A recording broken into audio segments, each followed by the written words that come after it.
Hey, I'm Mary. And I'm Jake. And you're listening to The Fly Angle, the official RDU Airport podcast.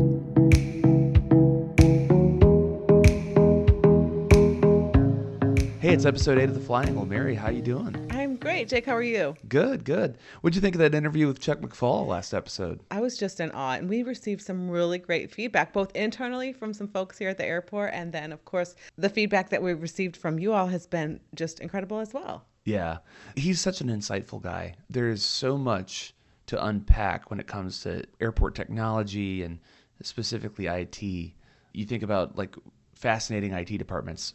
And international airports got to be at or near the top of the list, right? Exactly. And you know what? Sometimes, I don't know about you, Jake, but sometimes when I'm talking to people whose minds are that like that and that think that way, I get lost and I'm like in the clouds, literally. Yeah. But he made it so easy to understand. And he's just one of those people that you can just talk to or listen to for hours. So I really appreciate that. And I hope you did. If you missed that episode, definitely go back and give it a listen. It's episode 7, just our most recent one. So summer's starting to wind down. Passenger trends are looking kind of interesting, huh? Yeah, and you know, traffic does decline beginning the first week of August, and that's typically offset by a rise in business travel in the fall, right? Yeah, and obviously this year is a little different from years past where we can more confidently rely on that business travel.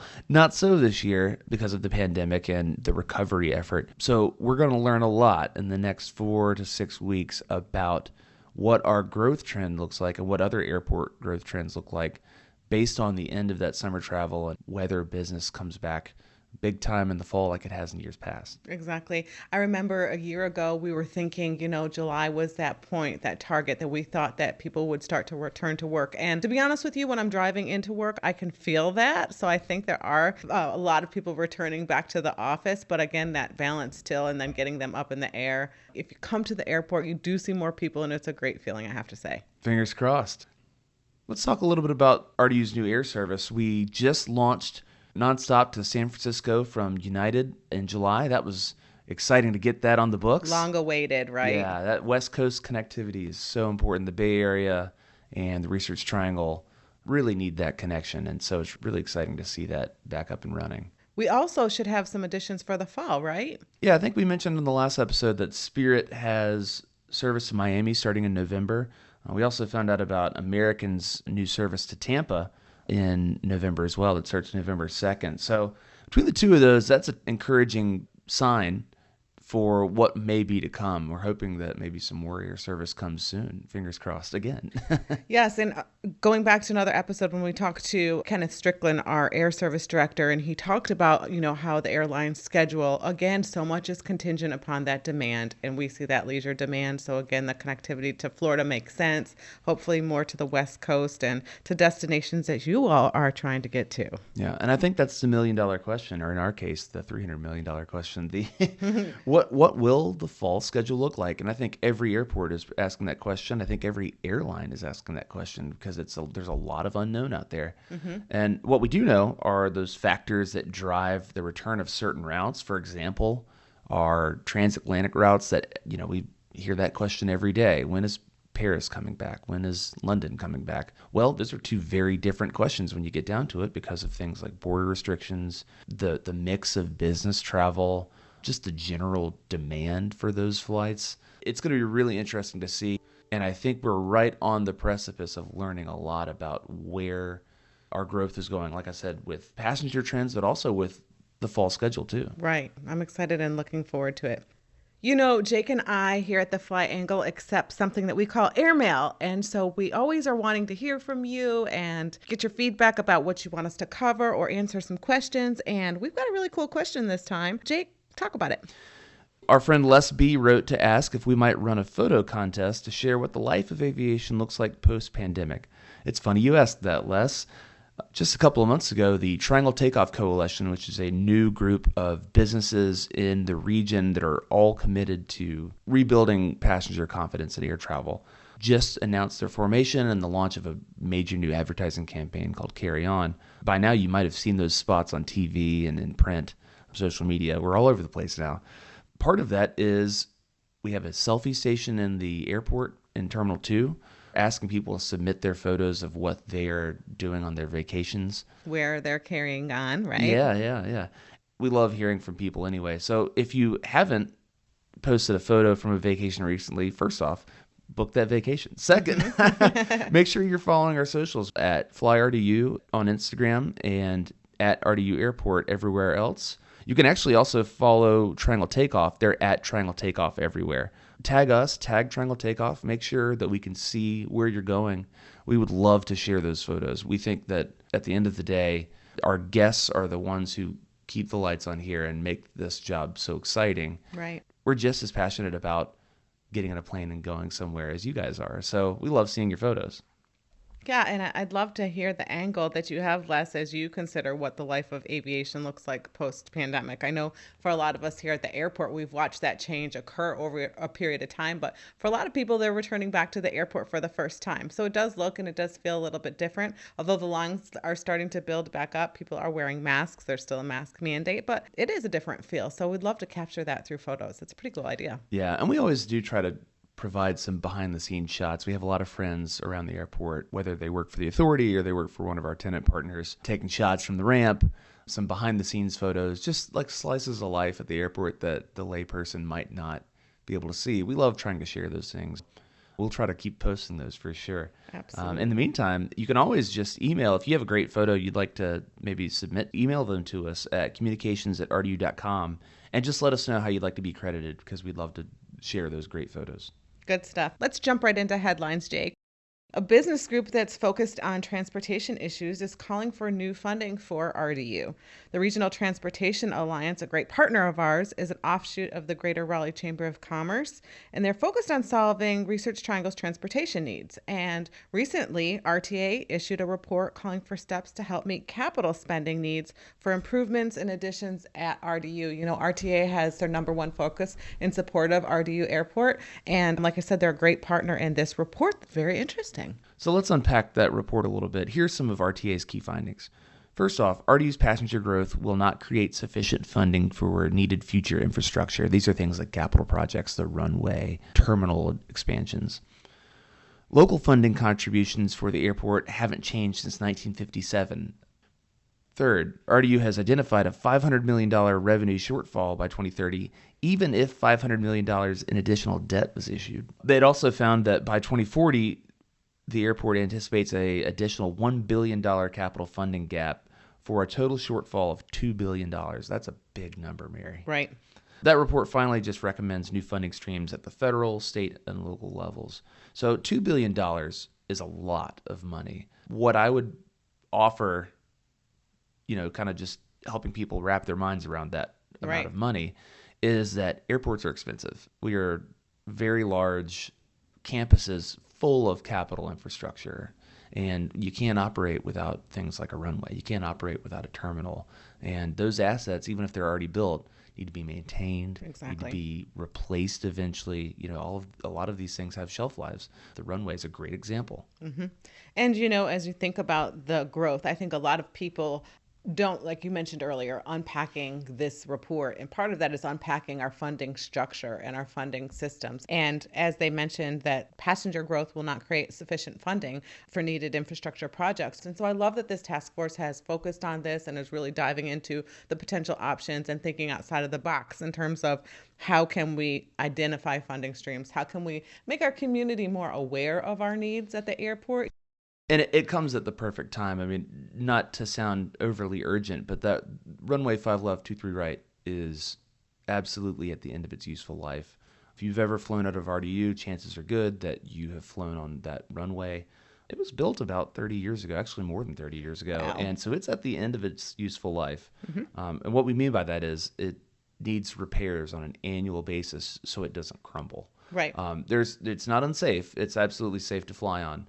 But we are doing that rehabilitatory work every year now because we have to, because if we don't, it will no longer be safe to fly on. Exactly. And sustaining that is not, that's not feasible. and we've heard from people in the community, well, why can't you just rehabilitate it in perpetuity? Well, running the numbers, you can't. It needs to be replaced outright. Exactly. And so that is an extremely cumbersome process. And as you know, in airport terms, cumbersome means expensive. So And it will take several years. This isn't RDU's only capital project. There are taxiways, terminals, and other huge projects that we also have to invest in. Part of that runway replacement is also dealing with growth so that we can add some more gates to Terminal 2 and develop those taxiways. Basically, the current runway is going to become a taxiway, which I can't wait to watch this process. We're going to have to find a way to capture that in images, right? Yeah, we've talked about Vision 2040 in a previous episode.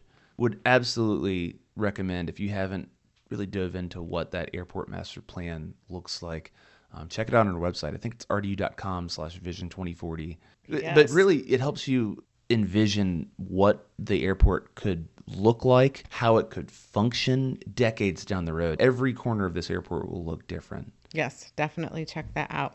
Meanwhile, RDU's parking division has gone cashless. This is major. They still accept major credit and debit cards at drive-up stations and pay-on-foot self-service kiosks. However, cash is no longer accepted as a payment option at RDU's parking facilities. We're expanding that technology, and guests without cards can still use one of the Ready Station kiosks that are available in Terminal 2. Yeah, so this is a recent change. You're starting to see this trend elsewhere, not just in aviation, but a number of places. So why do this? There are benefits for the airport for sure, but there are benefits for the guests as well. For the airport, there are definitely cost savings involved. Streamlining our parking operations for the future, especially coming out of the last 12 months, we're thinking about where we can be efficient, and cost savings are the name of the game. This is one. Guests actually benefit too, though. When we go cashless, you're benefiting from contactless payment, reduced wait times. You can fully integrate that system now with booking your parking online at parkrdu.com. That project has been up and running for a couple of years now, and people love it. If you haven't booked your parking online, it is incredibly simple.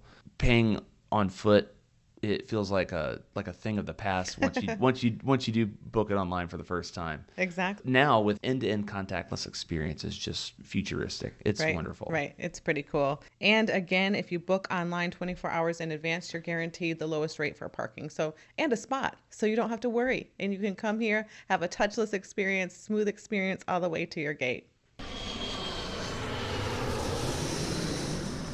All right, so for episode 8, we are finally getting to talk to a guest that we've wanted to get on the podcast for some time. So without further ado, let's introduce the president and CEO of the Raleigh-Durham Airport Authority, Mike Landguth. Mike, welcome to the podcast. Well, thanks for inviting me to the podcast finally. I finally got the invite that I wanted. Let's dive right in. Let's start with learning a little bit about you. How did you first get interested in aviation? Yeah, probably like a lot of people.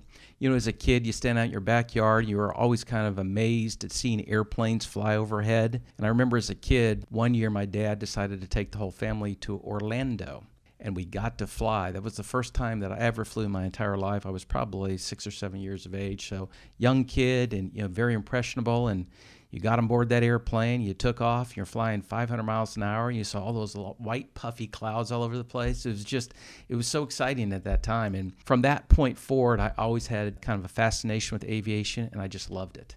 And that led to a career in aviation, and I actually went to a school down in Daytona Beach called Embry Riddle Aeronautical University. Sure. So that one event that my dad took me on that trip changed my life forever.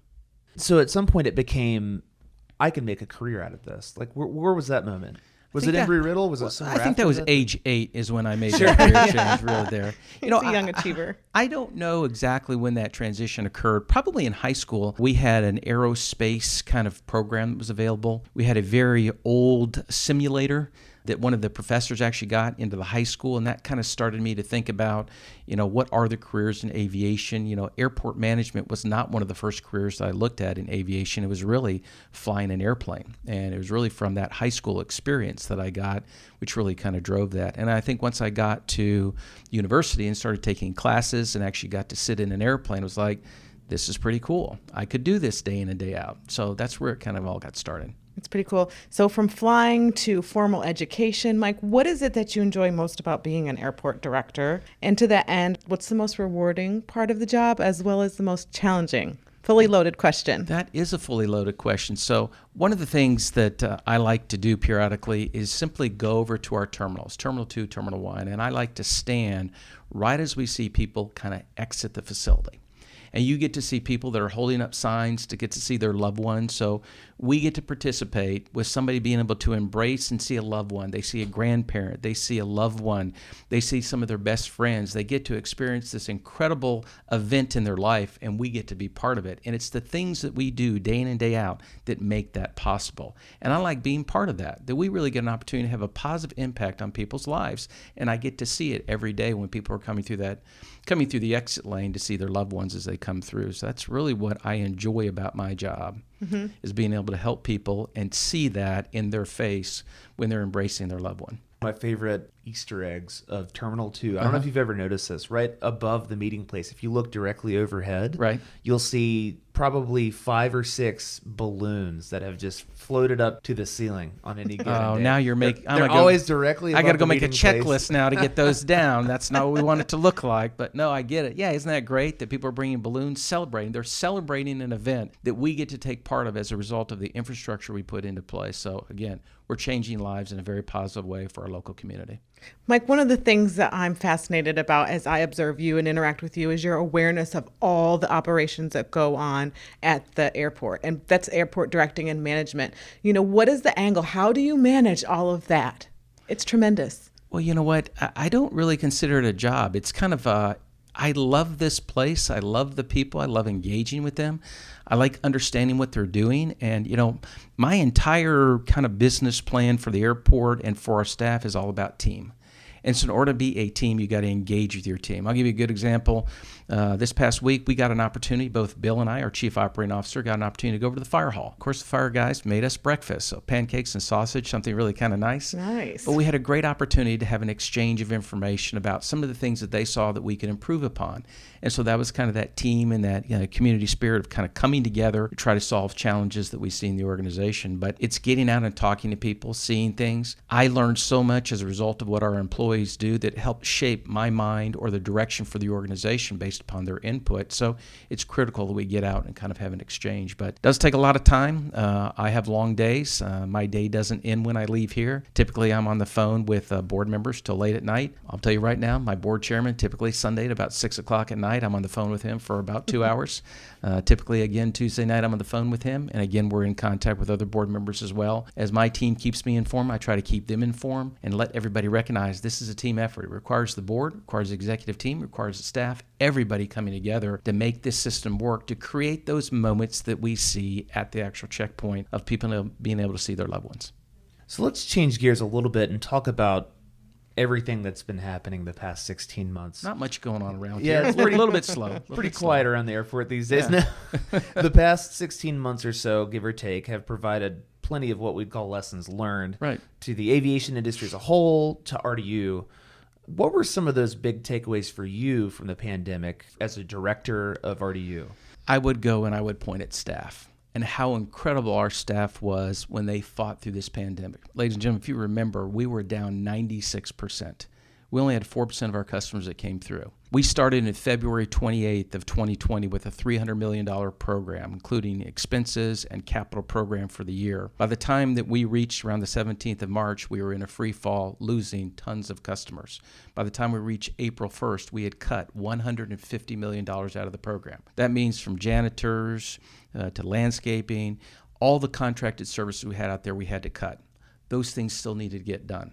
I turned back to our team of employees, and there was never a hesitation in their voice whatsoever. They immediately rallied. We had people that were working administrative jobs, whether they're running the noise program, that were now managing other employees to do weed whacking and trimming bushes and taking on activities that was above and beyond the call of duty. And by the way, they still had to do their day-to-day job.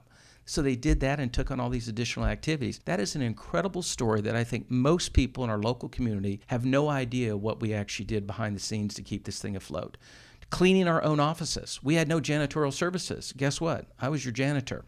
We had trees and vegetation within the terminals itself. We had a contract where outside party would come in and water that. We didn't have that contract anymore. Our C-suite was actually out there watering plants. And I will tell you, plants didn't look super great, but we kept them alive enough till we could get the professionals back in here. They're really the green thumbs that keep it alive. But the incredible piece about that whole thing was how valuable our employees were and how important they were to our overall success to fight our way through this pandemic that is like something we have never seen in our entire life. I think it was April of 2020. During that period of time, about 65% of all commercial airplanes across the world were on the ground at the same time, grounded. Unbelievable. And our team stepped up to the plate. They took on additional responsibilities, never complained, and helped us fight through this to the point we're truly starting to go into recovery, and they're helping us out of that recovery process as well. So that team has been extremely important for our overall success, and that's the biggest thing is sometimes we take for granted our team and our teammates, but I will tell you that's one thing I learned. We cannot take for granted our teammates because they really are what keep this system moving at the end of the day in and day out. So when COVID first emerged locally, you moved very quickly, as you've talked about, to institute a number of changes that touched virtually every aspect of the airport. Which ones do you believe are here to stay for years to come? You know, that's interesting. As we started to go through the pandemic, we changed a lot of things. We started putting stickers all over, sliding glass doors and stickers on the ground. We put plexiglass up. We're starting to wear masks. I think a lot of those social distancing type things, maybe even the plexiglass, I think some of those at some point will come down. I wonder if maybe it may not be mandated, but the mask, that may be something that might wind up sticking for the customers at some point in time. Where guests like self-select and Absolutely. bring their mask anyway. Yeah. Wouldn't be a federal requirement, but I could see people wanting additional assurances that they could be safe. And again, Harvard School of Public Health has done 2 different reports. One is on board the airplane, and the second is in the actual terminal itself. And both of those reports have come back and said it's very safe to fly through an airport and be on board an airplane. But I do believe that mask has done a very effective job of keeping the spread of the pandemic occurring. And really, through the pandemic, as we've continued to fly and people wear those masks, through trace contacting, we really haven't seen that disease being transmitted via the airplane. So I do believe that will probably, one of the things that probably sticks as a result of kind of the pandemic is people having a willingness to probably want to wear masks on board. And again, I think at some point this will become voluntary, but I think that'll carry over for some time. Last episode, we had our Chief Information Officer, Chuck McFall. Mr. McFall, yes. Yes, fantastic. Love Chuck. And he touched a little bit on the technology, of course, and his leadership there. Do you think that the touchless technology and that type of stuff is going to continue as well or even expand? Matter of fact, we made an investment. So as we came around this past year, I guess in the January, February timeframe, we made a sizable investment in replacement of new kiosks. So these are the devices you come to check in and get your boarding pass. But we've also added an additional capability, which is self-bag tags. So you can go up there, not only get your ticket, but you can also get the bag spitter that spits out your bag tag that you can actually attach to your bag. That's all designed to make this as contactless and as easy as possible to keep you moving through. But that's an example of a technology investment that we've already made. To expand upon that is we're trying to get an app developed that you could actually, instead of touching the kiosks, hopefully in the next 6 months, you could use your phone to actually check in, go right to the kiosk. It'll actually read your phone and print the boarding pass, would print the bag tag readily available. So I think we're going to continue to look for ways to make it as seamless and contactless as possible for our customers to give them a higher level of confidence as they fly through RDU, they can be safe when they travel. That's great. All right. So now that the airport is, safe to say, in recovery mode, fully invested into that process, where do you see RDU going from here? What's next? So remember, when we hit the brakes in March of 2020, we were in the midst of a very large infrastructure program, what we call our Vision 2040 program. So that's a long-term airport infrastructure plan. And I will tell you that I've taken my foot off the brake. I'm starting to slide it very rapidly towards the accelerator, and we're about ready, I think, to start putting our foot back into the gas to get that program back up and started. The great thing about Vision 2040, it's very flexible. So as employments grow faster, we can add additional projects and programs that are needed to support the overall growth. If we need to slow down, well, we demonstrated very well during COVID. We were able to put the brakes on Vision 2040, but never really missed a beat. We still have projects ready to go. So I think you're going to start to see these Vision 2040 projects start to come back into play. And probably the most pronounced one is going to be the replacement of that long runway. That is really the signature project for me of Vision 2040's replacement. It's so critical because the existing 10,000-foot runway, so if you were sitting in Terminal 2, looking out towards the airfield, that is our longest runway. It's 10,000 feet, and it's getting close to end of life. It needs to be replaced. And again, 10,000 feet of pavement can literally take you anywhere in the world. That's how important that piece of pavement is going to be to this community as we want to continue to grow, as we want people to move in and call this place their home, but as we also want businesses to relocate here. That's going to be a critical element. And again, need to have a great runway in order to be a great airport. Yeah, and so I understand too that that runway has been undergoing some, I guess you'd call it maintenance, but really it's rehabilitation efforts over the past year or two.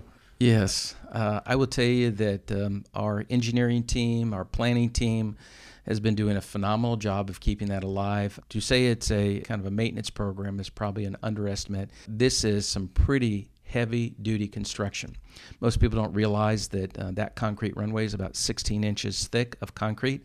We are saw cutting out 25 by 25 feet in length slabs, removing a slab and then pouring concrete back in that place to replace that slab. When we closed that runway in April of 2020 because of the pandemic, there was just no service. We replaced about 110 slabs. Wow. That is a phenomenal engineering and construction effort to get that done in about a 30-day period and keep that runway up and running until we can get through the environmental process for the new runway and the construction for the new runway. So hats off to that team.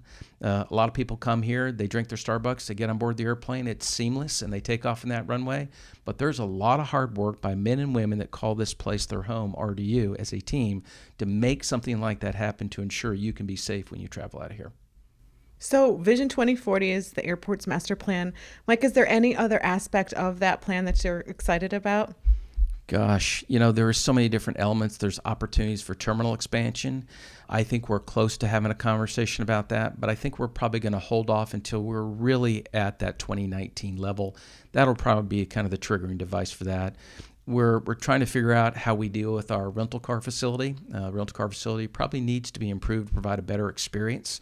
And so trying to work with the rental car agencies is, do we build what we call a consolidated rental car facility? So if you think about a parking structure like we have between Terminal 1 and Terminal 2, it would be a similar size structure you would develop for your rental cars. Don't know that that's still going to be in the works, if that's something we're going to take forward or not.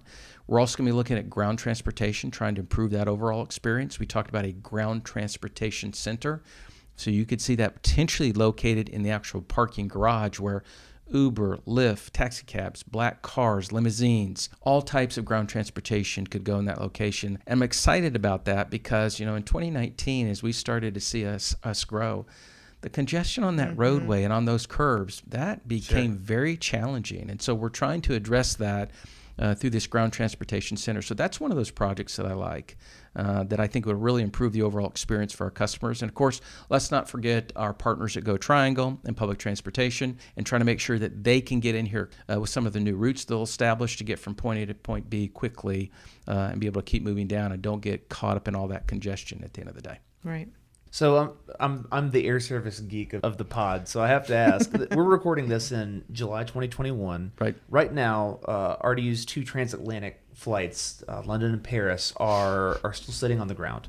What does the future hold for transatlantic service from RDU and even from other East Coast airports? Yeah, so I think for RDU, as we've had conversations with American Airlines and also Delta Airlines, both not only the London service but the Paris service, they have been very positive about that service will return. So don't know exactly what the timeline is. If you heard from some of the CEOs from the major carriers, they are starting to predict that this is probably a 2022 recovery. I know that some of that service kind of sits out there a little bit, I think deeper into the fall timeframe, but I'm not sure that the business customer is going to be fully back to support a very large wide-body transport aircraft going back and forth to London and also to Paris. So I'm more optimistic that this is probably sometime early, maybe first quarter, second quarter of 2022 when we'll see those things return. I think you'll see a similar pattern of international service like we saw in 2019, some form of that for a lot of other airports here in the United States start to probably materialize as well in the 2022 timeframe. So keep your fingers crossed. If business travelers come back quicker, that service will come back quicker. They'll be positioned to do that. But again, I think what we're seeing today in July of 2021, so changed, but as of today, looks like that's probably going to be early 2022 timeframe. And so in the meantime, we're really kind of just focused on hunkering down and restoring as much of that domestic connectivity as we can. Yeah, so it's interesting. Ken Strickland, who's our Director of Air Service, does a phenomenal job. He is always on the prowl, looking for opportunities to provide better connectivity, better competition, a local market for our local consumers to make sure you get best price and best quality of service you can. And so as we started to see the recovery, it's really been a leisure recovery. And as a result of a leisure recovery, that's a little bit different strategy we've had in the past, where we've really been looking at kind of more business-related type markets. So Kenneth's done a phenomenal job. He pivoted, went in after some of these kind of ultra-low-cost carriers looking for markets. You've seen quite a bit of new service that's been added, especially places like Fort Walton Beach, a lot of additional service into Tampa. A lot of it's all about that leisure market. Well, Kenneth has been behind that, trying to push that, because that's where truly the opportunity is. But he's also in a position that if he needs to pivot at any point in time, as we start to see the business customer come back, to ensure we can meet that long-term demand for the business customer and provide the service that they want. So he's constantly on the horizon, kind of scanning ahead, trying to figure out what are we missing from a leisure standpoint, what are we missing from a business standpoint, and having communications with our business partners to say, what else can we do to support your growth in the local community? Yeah. And not such a humble brag, but we are in a pretty rock star market. Yeah. And I often hear you talk about the level of talent in this region, albeit the local universities and the level of innovation in the park. Can you talk a little bit about RDU's recruitment strategy in terms of identifying staffing for the RDU of tomorrow?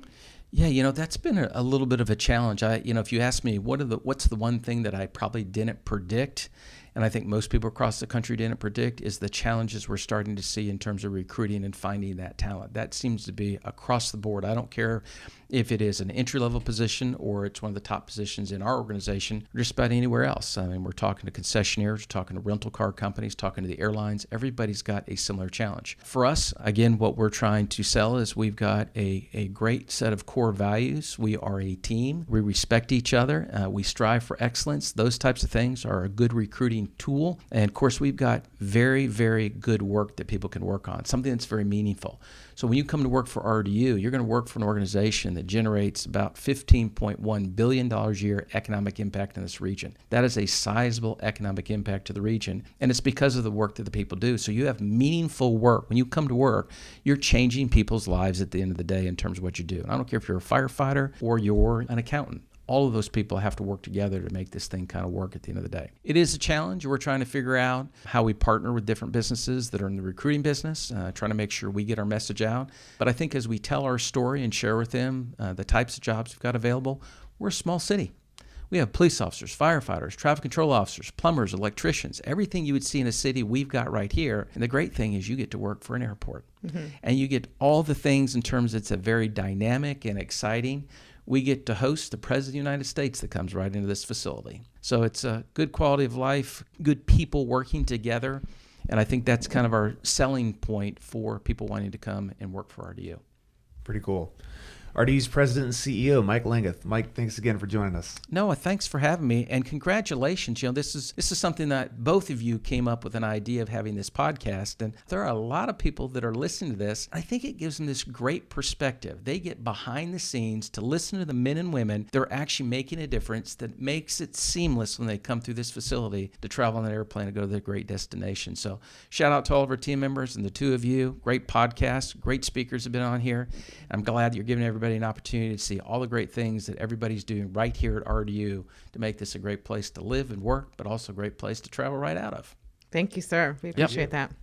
Well, I think that was like the premier interview, Jake. I'm so excited that we finally landed our CEO, Michael Landguth, on the podcast. Yeah, we'll have to get him back on soon. He seemed to like it, right? I think he might have a recurring spot. We better be careful with that. Yeah.